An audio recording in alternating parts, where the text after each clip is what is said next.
Good evening and welcome to the Business Day. I'm Andrea Chisholm. Net remittance inflows to Jamaica fell by 2.7% in November 2022 compared with November 2021.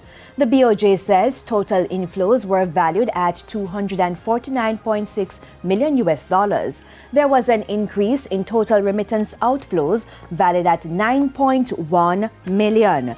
The month's performance brought net remittance inflows to $2.18 billion for April to November 2022.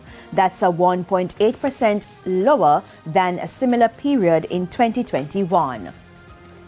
Most securities on the combined market declined today, with 68 of the 115 stocks falling and 30 advancing. At the end of the session, the main market lost 110 points, while the junior market index declined by 64 points. Among the losers, Caribbean Cream, Cygnus Credit Investments US dollar shares, Iron Rock Insurance, Epley Carbon Property Fund, and Lasco Manufacturing. Among the 30 winners, you had Wigton Wind Farm, MFS Capital Partners, JFP, Access Financial Services, and the Trans-Jamaican Highway US dollar shares.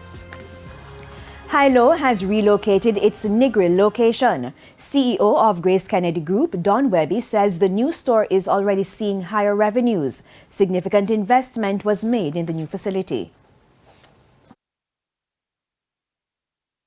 It's a modern, first world, first class store. The Grace Kennedy Group have invested about 400 million Jamaican in this store. So we have put a lot of resources in it.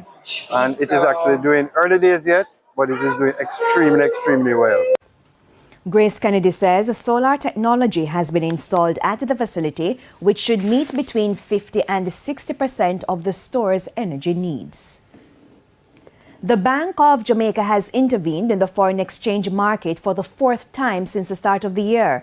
The bank offered $30 million to authorized dealers and cambios in the flash sale operation. 5 banks and 5 cambios were successful in the auction. Scotiabank, JMMB, National Commercial Bank, and JMMB Securities received the largest share at a settlement price of $154.23. Since the start of the year, $110 million has been added to the foreign currency market by the BOJ.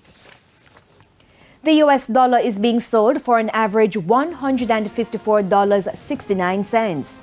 $121.87 is the going rate for the Canadian dollar, $190.73 for the pound, while it's costing an average $168.14 for the euro. And that's the Business Day. I'm Andrea Chisholm. Good evening.